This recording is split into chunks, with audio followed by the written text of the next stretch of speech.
지금 리보세라니까 캄넨린 조합이 1차 유효성 지표가 모두 충족돼 통계적 유효성이 확보됐다라고 밝혔습니다. 이 말은 성공이라는 겁니다. 그러면 이제는 중요한 거죠. 3상 다음에 이제 10판호가 나와야 되는데 여기서는 이 데이터가 경쟁약보다 좋게 나와야 상업성을 확보할 수 있겠죠. 결국 우리가 바이오에 투자하는 건 뭡니까? 이 약이 성공해서 돈을 엄청나게 벌 거라는 기대감이잖아요. 그죠? 그러면 효능도 중요하지만 부작용도 굉장히 중요하다는 부분이에요. 저번주에 제 영상 보신 분들 알겠지만 그때만 해도 42,000원대였거든요. 근데 오늘 이게 지금 영상 중간이었지만 금요일날 종가 보면 5만원이 넘었어요. 5조 가 넘었더라고요. 그러니까 그때보다 거의 주가가 20% 정도 올랐는데 지금 어쨌든 간에 그때도 제가 긍정적이라고 말씀드렸죠. 절대 이게 지금 거품이 아니다.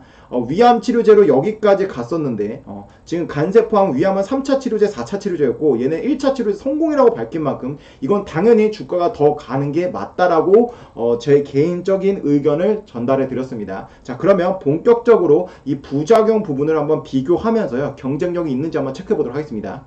여기 나오죠. 캄넨린 주막과 레스큐. 이 임상의 이름은 레스큐입니다. 그래서 여러분들이 구글에서 똑같이 레스큐와 983P 이거를 그대로 검색하시면 여러분들도 내용을 보실 수 있어요. 아시겠지만 이 임상에서는 얘네가 퍼스트 라인과 세컨드 라인을 같이 판단을 했죠. 그래서 여기 보시면 퍼스트 라인의 ORR, DCR, 세컨드 라인의 ORR, DCR 다 각각 구분이 되어 있죠. 그런데 아쉽게도 부작용 부분은 구분이 되지 않더라고요. 부작용 부분은 이걸로 통틀어서 봤습니다. 그래서 여러분들이 이런 부분을 좀 참고해서 보시면 될 것 같아요. 뭐 제가 놓친 부분도 있겠지만 저는 이거 논문까지도 봤거든요. 원문을 봤는데 없더라고요. 아마 없을 겁니다. 여기 보시면 제가 표시된 부분을 봅시다. 오버롤 전반적으로 147명이 그레이드 3등급 이상의 부작용이 나왔다. 여기서 중요한 몇 명이죠? 147명. 그러니까 지금 여기가 지금 190명이잖아요. 그러니까 이거를 통합해서 본 거예요. 오케이. 가장 좋은 거는 퍼스트 라인 부분에서만 부작용을 따로 떼서 보였으면 그게 가장 정확한 건데 그게 없기 때문에 일단은 통합해서 봐야 된다는 걸 말씀드리고 여기서 중요한 게 뭐냐면 그레이드 3등급. 왜 그레이드 3등급이냐면 모든 약은 부작용이 있습니다.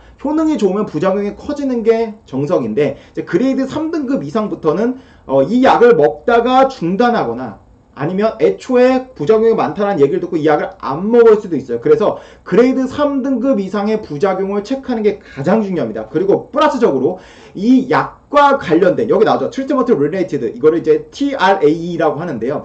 약과 관련된 부작용 3등급 이상을 체크하는 게 핵심 포인트예요. 지금 이걸 보면 리보세는 몇 프로 났다? 77%. 근데 여기서 조금 아쉬운 건 뭐냐면 이런 거예요. 지금 여기는 비교 대조군이 없잖아요. 리보세라니까 캄넨린 조합의 이번 3상은 넥사바, 쉽게 말하면 지금 표준 치료제 1차 치료제인 넥사바와 비교를 해서 지금 이제 1차 지표가 우위성이 확보가 된 거잖아요. 근데 2상 같은 경우는 지금 얘네 오픈라벨로 얘네 것만 확인을 한 거예요. 이런 거죠. 우리가 이제 77%만 보면 이거 높은데 좀 부작용이 심한데라고 받아들일 수 있는데 만약에 대조군이 넥사바로 진행했는데 넥사바가 뭐 80%다. 그러면 이거는 넥사바보다 낮은 거잖아요. 그죠? 그러니까 항상 이렇게 상대적으로 비교해야 되는데 일단은 대조군도 없었다. 이런 부분까지 우리가 인지하고 한번 데이터를 봅시다. 오케이. 자, 넘어가 볼게요. 그러면 이 간세 포함 1차 치료 시장에서 가장 지금 현재 가장 이 시장을 띄워놓고 장악하고 있는 양이 바로 아테졸리 주막과 바베시 주막의 병용법이라고 말씀드렸죠. 얘네 임상이 IM브레이브 150입니다. 여러분들 이걸 검색하시면 여러분들 똑같은 데이터를 볼 수 있는데 자, 봅시다. 제가 뭐라고 했죠? 여기 보시면 트리트먼트 릴레이티드 그레이드 3등급, 4등급. 그러니까 치료와 연관이 있는 여기 보시면 일반적인 그레이드는 3등급, 4등급 63%죠. 그러니까 이 임상을 할 때 한 63%가 부작용이 나와서 근데 조사를 해보니까 이 약과 관련된 거는 43%. 당연히 이게 줄어들겠죠. 그죠? 그러면 이 43%. 그 다음에 중요한 게 뭐냐면 이 비교 대상군. 넥사바 비교했을 때 적냐 맞냐가 중요한데 지금 넥사바는 46% 나왔죠. 근데 넥사보다 적어요.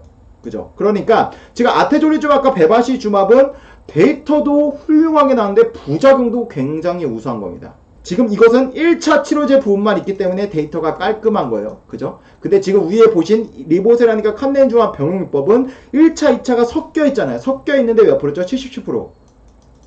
이것만 보고 막연하게 높다. 얘네가 부작용이 심하네라고 말하기는 어렵죠. 어쨌든 간에 조금 77%는 절대적인 숫자를 보면 높은 건 사실입니다. 자, 넘어가 봅시다. 그 다음에 이 시장의 두 번째 약이 뭐라고 그랬죠? 바로 렌비마라고 그랬죠. 사실 렌비마가 10년 만에 넥사바 다음으로 성공한 약이었는데 지금 위에 보시면 아테졸린 주막과 베바시 주합이 그 다음에 나온 건데 데이터가 너무 잘 나서 이 약이 밀렸죠. 근데 사실 이때만 하더라도 이 약의 데이터가 굉장히 시장에서 주목했어요. 그래서 시총 같은 경우도 10조가 넘게 올랐는데 한번 보시면 지금 여기 보시면 그래도 3등급 나오죠. 제가 표시했죠. 애니테이트, 그러니까 이거는 그냥 모든 부작용이 70% 5%가 나왔는데 여기서 이제 뜯어서 조사를 했더니 렌비마와 관련된 부작용이 몇 프로다? 57%다. 그런데 비교 대상으로 몇 프로죠? 49%. 그러니까 지금 보시면 렌비마가 더 높죠. 이런 겁니다. 지금 위에 본 아테졸리주밥과 베바시주밥은 OS와 PFS도 훨씬 좋게 나왔고 부작용도 넥사바보다 적게 나왔죠. 그죠? 근데 얘네는 지금 데이터도 아테졸리주밥 베바시보다 안 좋고 부작용도 더 많아요. 그럼 이 약을 먹을까요? 안 먹죠. 당연히 이 약은 시장성이 적어지는 겁니다. 오케이, 여기서 핵심은 뭐다? 항상 비교 대상군, 절대적으로 57%가 보면 되는 게 아니라 비교 대상군을 봐야 된다. 그럼 위에 한번 볼까요? 지금 보시면 소라페니코는 1차 치료제 46% 나왔죠? 근데 여기서는 49% 나왔죠? 그러니까 아마 임상이 비슷할 거예요, 디자인이. 그러니까 넥사바를 먹었을 때 3등급 이상은 대충 한 45%에서 50% 정도가 나오는구나. 그러면 리보세라니까 캄렘니 주맙도 대략 이거보다는 좀 낮게 나와야 어떤 부작용적인 면에서 정말 부작용이 적다라고 어필을 할 수 있다라는 겁니다. 오케이. 그러면 지금 시장에 나온 약은 다 비교를 했죠. 오케이. 그럼 이제는 저번 영상에서 말씀드렸지만 후발주자. 그러니까 지금 똑같이 여기 보시면 알겠지만 캄렘니주맙과 아파티닙, 여기 소라펜이 지금 임상 3상을 하잖아요. 근데 동일 선상으로 지금 3상을 하고 있는 약들이 하나, 둘, 셋, 넷, 5개나 있어요. 그래서 우리가 이번 1번 코스믹 312, 리프 002, 히말라야, 체크메이트 9DW, 레셔나 301까지 해서 잠재적 경쟁자의 부작용 데이터까지 한번 보면서 지금 리보세라닙의 현재 수준이 어느 정도인지 한번 그 키포인트를 보도록 하겠습니다. 자, 그럼 먼저 코스믹 312 이거부터 보시죠. 자, 여기 나오죠. 여러분들 똑같이 검색을 하시면, 이렇게 검색하시면 여러분 데이터를 볼 수 있는데, 여기 보시면 837명이 했고 C 플러스에 이게 뭐냐면 이게 카보잔티닙과 지금 아테졸리주밥의 콤비네이션이에요. 그러니까 카보잔티닙의 C, 아테졸리주밥의 A를 합친 겁니다.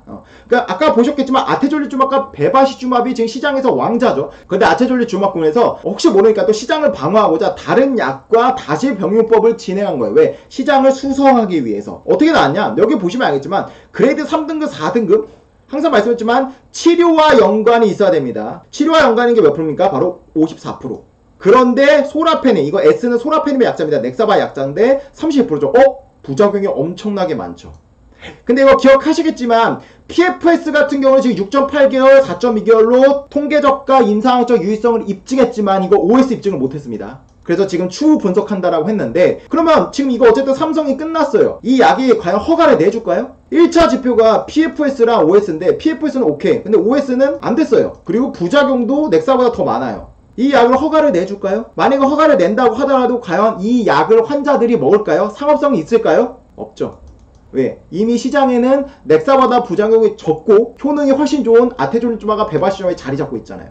그죠? 그러니까 이거는 리보세라니까 캄렘니주밥의 데이터를 봐야겠지만 지금 상황에서는 경쟁자 보에서 좀 나가 떨어지는 형국이다. 이렇게 보시면 될 것 같습니다. 자, 두 번째가 이제 제가 그때 말씀드렸지만 이게 지금 캄렘니주밥과 리보세라님의 가장 큰 잠재적 경쟁자라고 볼 수 있습니다. 뭐냐면 바로 렌비마. 렌바틴이 이게 성공했잖아요. 그죠? 근데 얘네가 성공을 해도 뭔가 데이터가 안 나올 걸 알고 병용법도 같이 했어요. 왜냐면 지금 이 시장에 1등이 뭐죠? 병용법이잖아. 아테졸리주밥과 그 다음 베바시주밥의 병용법이잖아. 그러니까 얘네도 애초에 병용법이 더 가능성이라는 걸 보고 렌비마가 키트루다와 병용법을 통해서 임상 3상을 진행하고 있습니다. 그 3상의 이름은 리프 002. 근데 아시겠지만 리프 002는 아직 3상을 하고 있으니까 뭐 부작용에도 데이터가 아직 없잖아요. 그죠? 그럼 얘네도 똑같이 임상 1상이든 2상이든 거기서 해서 여기서 가능성을 보고 지금 3상을 하지 않겠습니까? 그죠? 그리고 우리가 위에서 본 리보세라니까 캄렘니주의 퍼스트 라인, 세컨드 라인도 2상 데이터잖아요. 그죠? 그러면 우리가 여기 데이터를 보고 부작용도 비교해 볼 수가 있어요. 오케이? 그럼 여기 제가 말씀드린 백그라운드를 보면 우리가 과거를 찾아갈 수 있다라고 했죠. 뭐라고 나왔냐? 임상 2상 키노트 224. 임상 2상의 이름이 키노트 224라는 거예요. 여기서는 펜브롤즈만, 그러니까 키토르다 단독으로 2차 치료제 임상을 했었어요. 근데 여기서 보시면 효능과 긍정적인 게 확인이 됐어요. 오케이? 그럼 이거를 한번 보고 그 다음에 보시면 원비, 그러니까 1비상의 이름은 키노트 524인데 여기서는 렌비마와 키토르다가 병용법을 통해서 유망한 부분을 확인했죠. 오케이. 그러니까 이런 겁니다. 1비상에서는 지금 3상에서 하는 것처럼 똑같이 병용법을 통해서 데이터가 좋은 걸 확인했고, 그래서 2상에서는 키트루다 단독으로 통해서 임상을 했었고, 3상에서는 1비상과 유사한 디자인을 바탕으로 지금 병용법을 하는 거예요. 그러면 우리가 위에 보셨겠지만 리보셀과 캄넨린 주맙도 1차 퍼스트 라인과 세컨드 라인 데이터가 섞여 있잖아요. 얘네도 한번 이 데이터 2상과 1비상을 한번 같이 보자고요. 그래서 한번 부작용이 어느 정도 수준인지 비교를 해보겠습니다. 여기 보시면 제가 표시해놨죠. 트리트먼트 릴레이티드, 그러니까 치료와 연관있는 그레이드 3등급. 이것은 키트루다 단독요법입니다. 근데 아시겠지만 면역항암제의 가장 큰 장점이 뭐죠? 부작용이 적어요. 그리고 효과가 나면 효과가 굉장히 좋습니다. 다만 근데 단점이 ORR이죠. 그래서 ORR이 낮으니까 최적의 ORR을 끌어올리기에 병용법을 통해서 파트너를 찾고 있잖아요. 얘네 단독요법을 보면 얘네 1차 치료제에서는 실패했습니다. 근데 그래도 3등급 4등급 합치면 25%, 조금 낮죠. 근데 이거는 뭐다? 2차 치료제다. 넘어가서 지금 1비상입니다. 1비상을 진행했는데 여기서 이제 병용법이죠. 그러니까 이게 3상과 유사한 디자인이기 때문에 이 데이터를 보는 게 더 신뢰성이 있겠죠. 그럼 여기 보시면 얘네가 어느 대상으로 했냐면 노 프리어 시메트릭 테라피. 이건 뭐냐면 이전에 치료를 받지 않은 사람. 그럼 뭐죠? 이것은 1차 치료제입니다. 부작용이 어떻게 났냐라고 본다면 그래도 3등급 이상의 치료와 연관 있는 부작용은 67%나 나왔습니다. 와우, 좀 높죠. 근데 우리 아까 키트루다 같은 경우는 2차 치료제지만 25% 정도 나왔는데 병용법으로 하니까 이게 한 42% 정도 높아졌죠. 꽤 높습니다. 근데 이건 1차 치료제만 있는 거예요. 근데 아까 우리 리보세라니까 캄넨린 주맘은 77%였죠. 근데 1차 치료제, 2차 치료제 모두 다 합친 겁니다. 그러니까 지금 이 약도 우리가 지금 수준에서 본다면 부작용이 좀 있겠네. 그러니까 데이터를 기대해 볼 수 있을 거예요. 이게 어쨌든 렌비마가 시판이 허가됐으니까. 그런데 지금 부작용이 좀 높구나, 이렇게 인지할 수 있어요. 오케이? 넘어가 봅시다. 그럼 그 다음이 뭐죠? 우리 히말라야. 얘네도 똑같이 트리멜리무맙과 더발루맙의 병용요법입니다. 그래서 여기 보시면 스트라이드, 이게 바로 병용법 데이터인데 OS 같은 경우를 보면 이건 이제 단독군과 이게 이제 소라페닉군이에요. 근데 OS에서는 병용법군이 더 낮게 나왔죠, 단독보다. PFS 같은 경우를 보면 병용법군이 더 높게 나왔죠. 근데 더 높게 나왔지만 소라페닉보다는 낮게 나왔어요. 이 말은 뭐죠? 이건 데이터가 엉망입니다. 이 약은 소라페닉보다 좋다라고 말할 수가 없어요. 이 약은 단독요법을 시험한 게 아니라 이 병용법군에서 효능을 발휘하려고 했는데 효능도 지금 엉망이죠. 일관성이 없어요. 스트라이드가 OS에서도 더 높게 나왔어야 되고 PFS도 넥사보다 더 높게 나왔었는데 지금 이게 다 섞여버렸다는 거죠. 그리고 부작용은 지금 보시면 알겠지만 적죠. 훨씬 적죠. 하지만 이게 좋다라고 말할 수 있습니까? 없죠. 가장 중요한 OS와 PFS가 엉망인 상황에서 부작용이 적다고 해서 이게 지금 부작용이 적기 때문에 상호성이 있다라고 말하는 건 정말로 그건 찬티적인 발언입니다. 혹시나 추후에 리보세라니까 캄넨린 주맙이 OS와 PFS가 좀 많이 안 좋게 나왔는데 뭐 부작용이 적다고 해서 또 이건 상호성이 있다라고 우긴다면 그거는 여러분들이 절대적으로 주의하셔야 되는 찬티적인 메시지라는 걸 기억하셔야 돼요. 오케이? 그럼 이걸 볼 때 이것도 여러분 경쟁력 있습니까? 없습니다.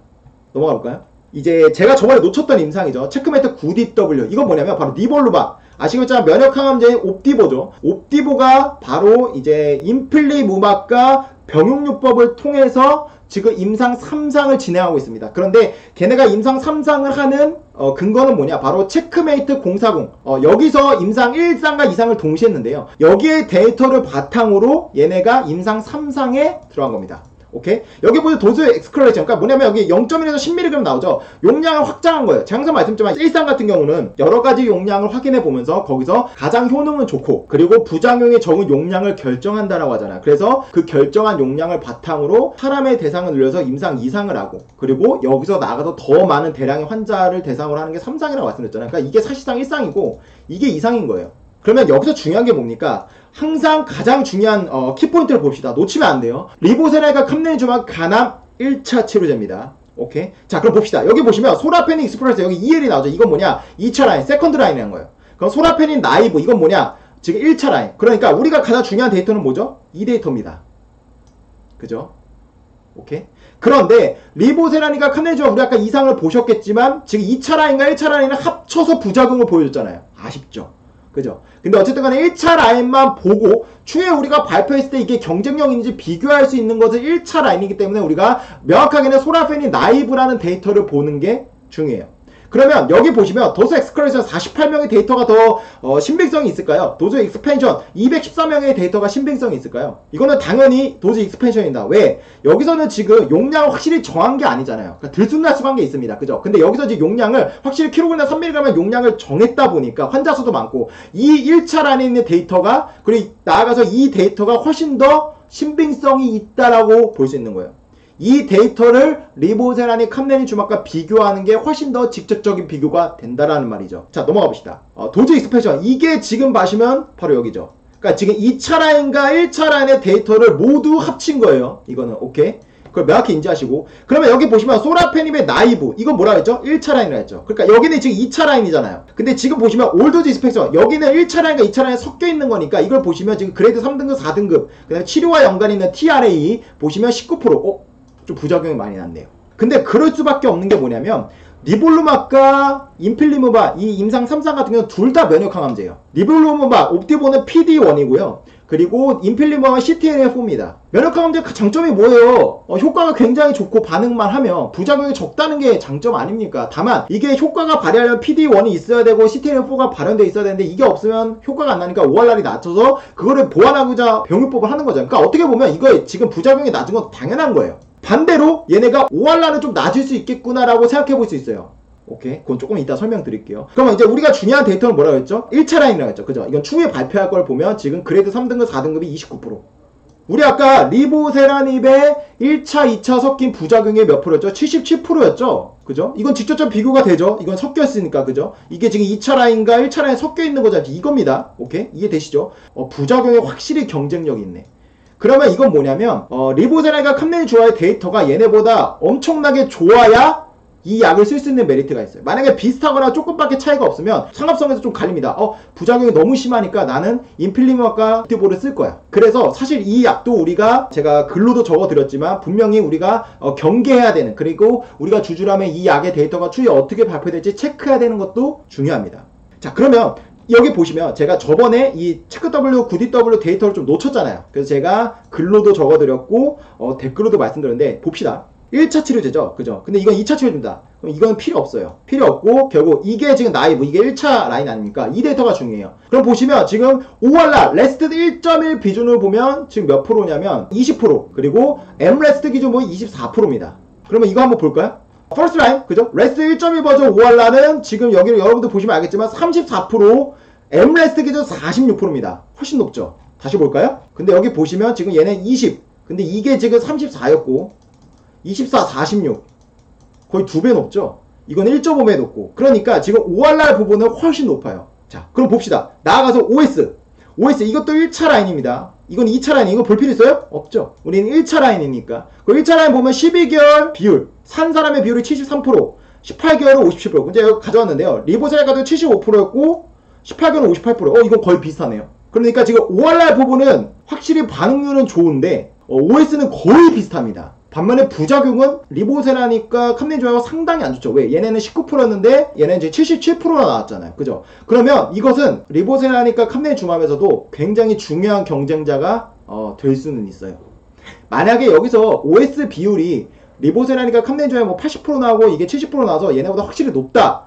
ORR도 높다. 그럼 부작용이 높아도 확실하게 이 약의 메리트가 되는데, 지금 보면 ORR는 높지만 OS는 비슷하죠. 근데 부작용은 경쟁력이 훨씬 높으니까 이것은 이렇게만 나온다면 좀 머리가 복잡해지는 상황이 될 수가 있어요. 지금은 아직 뭐 나온 건 없지만 지금 상황에서는 우리가 어쨌든 간에 지금 충분히 경계해야 되는 경쟁자 중 하나다. 인지하셔야 될 거야. 이 데이터가 어떻게 발표하는지 우리가 꼭 추적을 해야 되고 관심을 가져야 된다는 의미입니다. 마지막이죠. 레셔널. 마지막 지금 레셔널 30을 보죠. 근데 걔네도 지금 3상 중이니까 데이터가 없죠. 3상. 그죠? 그럼 얘네가 지금 과거에 어떻게 데이터를 했냐. 지금 이게 레셔널 20판이 지금 임상 2상입니다. 여기 보시면 지금 나오죠. TEA는 뭐냐면 임상에서 발생한 모든 사람의 환자군. 근데 이것을 이제 조사해보면 TRA, 트리트먼트 릴레이티드. 그러니까 이 약과 관련된, 당연히 이 데이터가 줄어드는 게 맞죠. 그죠? 그러니까 TEA를 보는 게 아니라 TRA를 보는 게 핵심입니다. 다 메모해 두세요. 여기 보시면 그레이드 3등급 이상 몇 프로입니까? 32명, 13.6%. 와우, 부작용 굉장히 적네요. 대조군이 없긴 하지만 지금 13.6%는 굉장히 적죠.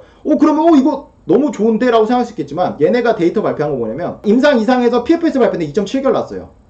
그리고 5월날은 임상 1상에서 12.2%가 나왔고 임상 2상에서 13%가 나왔거든요. 리보세라닙군을 제가 보여드릴게요. 여기 보시면 볼까요? 저게 이제 2차 치료제인데 5월날은 23%, 25%. 그러니까 12%, 13%보다 2배 높죠. 그리고 아까 2.7개월이었죠. 5.5개월이에요. PFS도 2배 높죠. 그러면 이거는 부작용이 현저하게 적긴 하지만 리보세라니까 캄레닌 주막군이 선택받을 가능성은 훨씬 높아요. 오케이? 이해되시죠? 그래서 제가 볼 때 이것도 경쟁자는 크게 되지 않을 거예요. 자, 그럼 정리해 봅시다. 우리가 잠재적 경쟁자 5개를 봤죠. 근데 얘네는 지금 데이터가 엉망으로 나왔죠. PFS는 성공했지만 OS가 안 나왔죠. 그러면 제가 볼 때 이거는 아웃. 제가 볼 때는 리프 002가 좀 리보젤과 캄덴 주막과 좀 데이터가 비슷하게 나오지 않을까. 그래서 이것에 좀 비교 우위를 가지는 게 상당히 좀 중요해 보입니다. 그래서 이게 지금 가장 중요하다. 그리고 뭐 보셨겠지만 뭐 히말라야 이것도 의미가 없고요. 체크메이트 9DW는 지금 ORR은 현저하게 리보젤 캄덴 주막이 높지만 OS는 거의 비슷했죠. 그리고 부작용이 상당히 적었죠. 그러면 이런 거 같은 경우는 조금 그 틈새 시장을 공략할 수도 있어요. 환자분에서. 그래서 이제 체크메이트 9DW도 상당히 우리가 조금 챙겨봐야 되는 경쟁자 중 하나다. 오케이? 그리고 레셔널 성공을 보셨겠지만 이것은 경쟁력이 없다. 그럼 정리하면 지금 잠재적 경쟁자 중에 램비마와 키툴타의 병용법은 리프 00 임상의 결과가 어떻게 나오는지 봐야 되고 추가적으로 체크메이트 9DW도 어떻게 나오는지 체크하는 게 중요하다. 오케이? 그리고 이미 시장에서 지금 나와 있는 아테졸레주막과 베바시주막 그리고 램비마가 있는데 아마도 램비마보다 단독요법보다 당연히 높게 나올 거라 봐요. 병용법이니까. 그럼 아테졸레주막과 베바시주막과 OSPFS가 어떻게 나오는지 중요하거든요. 그러니까 제가 지금 부작용을 비교하면서 느낀 건 뭐냐면 부작용보다는 결국 OS와 PFS 이게 어떻게 나오는지가 굉장히 좀 중요해 보여. 부작용은 좀 비슷할 것 같거든요. 면역항암제 지금 체크메이트 9.1은 둘 다 면역항암제 옵디보, 인필리마 둘 다 면역항암제니까 부작용이 적은 게 당연한 건데 램비마와 키트루다 그리고 아테졸레, 베바시주마, 리보제라인, 캄네주맘은 어쨌든 간에 제가 볼 때는 비슷하게 나올 것 같아요.